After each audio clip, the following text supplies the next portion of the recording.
Coba deh kamu jalan keluar rumah sebentar.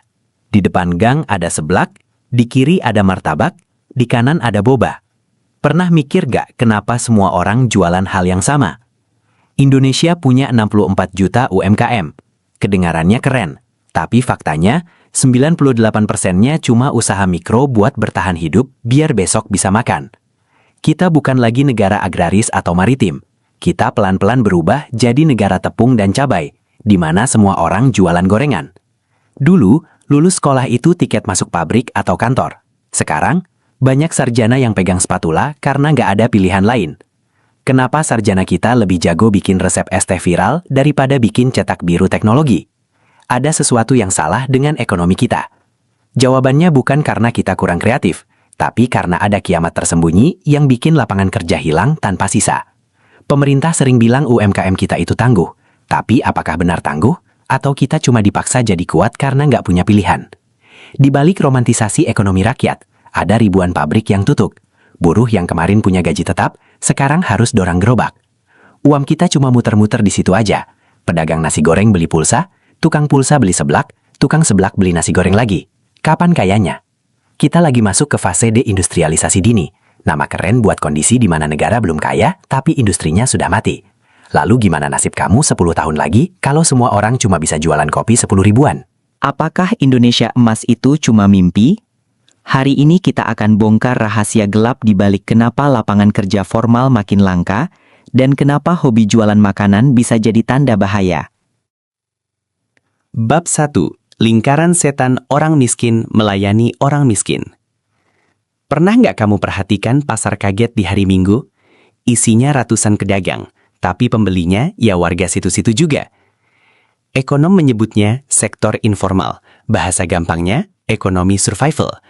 Kita jualan bukan untuk kaya, tapi supaya dapur tetap ngebul. Masalahnya, di sini terjadi fenomena unik. Orang miskin melayani orang miskin. Uangnya muter di lingkaran yang itu-itu saja.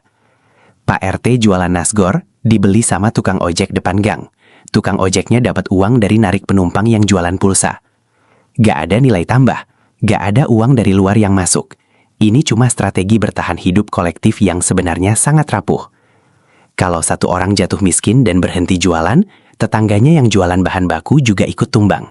Ini adalah efek domino kemiskinan. Negara maju itu kaya karena mereka bikin barang buat dijual ke dunia. Kita bikin seblak buat dijual ke tetangga sebelah. Tapi pertanyaannya, kenapa kita jadi begini? Kemana perginya pabrik-pabrik besar yang dulu menjanjikan kesejahteraan? Bab 2. Kiamat manufaktur dan matinya mimpi buruh pabrik. Dulu, kawasan industri seperti Cikarang atau Karawang adalah simbol kemakmuran. Punya seragam pabrik itu kebanggaan. Tapi sekarang, kalau kamu lewat sana, pemandangannya beda. Banyak gerbang pabrik digembok, spanduk dijual atau disewakan ada di mana-mana. Ribuan buruh tekstil dan alas kaki kehilangan pekerjaan setiap bulannya. Ini bukan sekadar angka, ini adalah ribuan mimpi yang kandas. Kenapa ini terjadi? Karena barang-barang impor dari luar negeri masuk ke pasar kita dengan harga yang nggak masuk akal murahnya. Pabrik lokal kita kalah perang harga. Biaya listrik mahal, logistik susah, akhirnya pemilik pabrik pilih tutup dan jadi importir saja. Saat pabrik tutup, buruhnya nggak punya pilihan. Mereka nggak punya tabungan buat kursus IT atau digital marketing. Satu-satunya yang bisa mereka lakukan dengan sisa pesangon adalah, ya benar, beli gerobak dan mulai jualan makanan. Tapi jualan makanan itu nggak punya BPJS, nggak ada uang pensiun, dan nggak ada kenaikan gaji berkala setiap tahun. Ini yang disebut deindustrialisasi dini. Kita berhenti jadi negara industri sebelum kita benar-benar jadi negara kaya. Banyak yang bilang, nggak apa-apa, yang penting kreatif. Tapi kreativitas tanpa dukungan sistem cuma jadi cara buat bertahan hidup.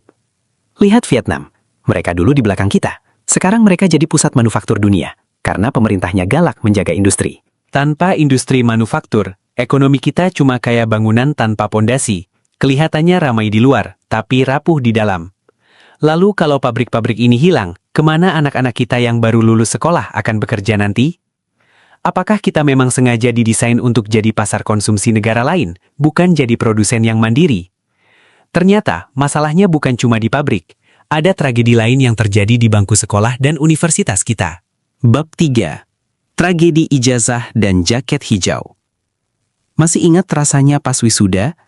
Toga di kepala, ijazah di tangan, senyum orang tua mengembang. Rasanya dunia sudah ada di genggaman. Tapi seminggu kemudian, realita menampar keras. Kamu kirim ratusan email lamaran kerja, yang balas cuma email otomatis, terima kasih sudah mencoba. Kita mencetak ratusan ribu sarjana setiap tahun. Masalahnya, industri kita yang kembang kempis cuma butuh sedikit tenaga ahli, sisanya butuh tenaga otot. Di kampus, kita belajar teori yang kadang sudah ketinggalan zaman 10 tahun. Pas masuk dunia kerja, perusahaan bingung, ini anak bisanya apa? Akhirnya, ada jalan pintas yang menggoda. Nggak perlu tes psikotes yang ribet. Yang penting punya motor, SIM C, dan HP pintar. Jaket hijau ojol sekarang jadi seragam tidak resmi para sarjana kita. Bukan karena itu cita-cita mereka, tapi karena cuma itu yang tersedia. Sedih nggak sih bayangin orang tua yang jual tanah di kampung buat kuliahin anaknya, ujung-ujungnya si anak balik lagi, jagain warung di teras rumah. Ini yang disebut underemployment. Kamu punya otak dengan kemampuan level 10, tapi pekerjaanmu cuma menuntut kemampuan level 2. Bayangkan berapa banyak potensi inovasi yang hilang di negara ini karena otak-otak cerdas kita sibuk nungguin orderan masuk di pinggir jalan. Dan sekali kamu terjebak di zona nyaman pendapatan harian ini, makin susah buat balik ngejar karir sesuai ijazahmu. Ijazahnya keburu berdebu dan lupa teori. Jangan salahin anak mudanya yang dibilang kurang juang. Ini bukti gagalnya negara menghubungkan dunia pendidikan dengan dunia industri.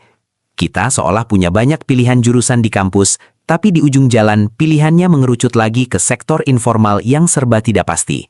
Sementara di negara lain sarjana teknik sibuk bikin robot atau coding AI, di sini sarjana teknik kita sibuk ngitung HPP, harga pokok penjualan cireng. Apakah gelar sarjana di Indonesia perlahan-lahan cuma jadi gengsi sosial tanpa nilai ekonomi yang nyata? Kalau kondisi ini dibiarkan, mimpi Indonesia Emas 2045 yang sering digembar-gemborkan pejabat itu, nasibnya bakal gimana? Bab 4. Ilusi Indonesia Emas 2045. Pernah dengar istilah Indonesia Emas 2045? Katanya, 20 tahun lagi kita bakal jadi salah satu ekonomi terkuat di dunia. Pejabat kita sering bilang kita punya bonus demografi. Jumlah anak muda yang meledak dianggap sebagai mesin pertumbuhan. Tapi bayangkan kalau mesin itu nggak punya bensin. Jumlah anak muda banyak, tapi lapangan kerja yang tersedia cuma jadi mitra aplikasi. Jepang, Korea, dan Cina bisa jadi negara maju bukan karena rakyatnya jualan kopi, tapi karena mereka menguasai industri dan teknologi. Mereka bikin mobil, mereka bikin chip, mereka bikin kapal. Kita masih sibuk berdebat soal resep seblak paling viral tahun ini. Pemerintah sering meromantisasi UMKM sebagai pahlawan ekonomi. Tapi jujur deh, itu cuma cara halus buat bilang, maaf, kami nggak bisa kasih kerjaan. Negara maju lahir dari inovasi manufaktur yang masif. UMKM harusnya jadi pendukung industri besar, bukan malah jadi satu-satunya pilihan. Kalau kita cuma jadi bangsa penjual makanan, kita selamanya akan terjebak dalam middle income trap.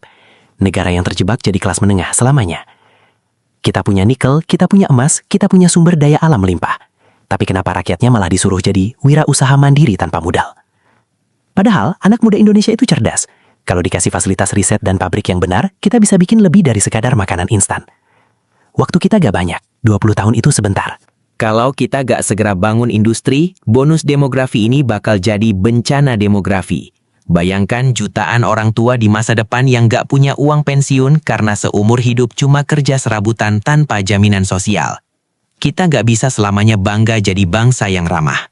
Dunia butuh bangsa yang produktif. Bangsa yang bikin sesuatu yang berguna bagi dunia. Kita sedang berada di persimpangan jalan.